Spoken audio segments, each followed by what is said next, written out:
So you're going to add a team member, and the question is, should that person be an employee or a contractor?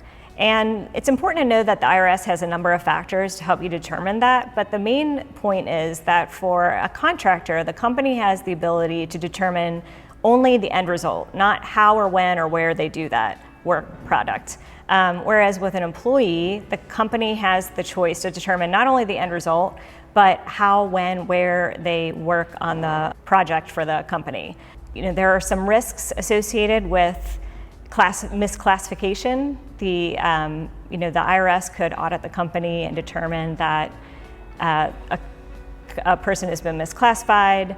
Also, during diligence, an investor could push back and say, you haven't classified your employees correctly.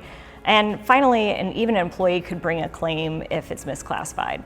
However, for an early stage company, the risks are very low that any one of those things will occur.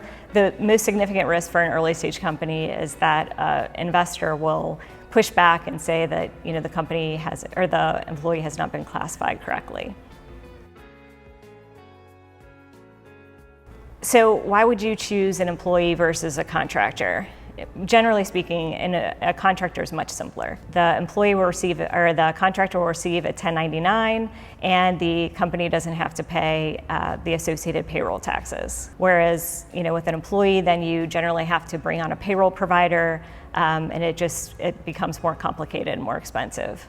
Why would you decide that you want to move from contractors to employees? Typically, once you get past the initial founders where you're actually paying wages, that's the time to get things set up correctly from a payroll standpoint. It'll help down the road, even if you have some short-term costs associated with that. Over the long term, you'll save money by having it set up correctly. So can it be reversed? Can you go from being an employee to a contractor, or from a contractor to employee? Absolutely. It's a pretty simple process. It's really just a matter of, from a tax standpoint, working with your payroll provider, your accountant, to reclassify the person as such.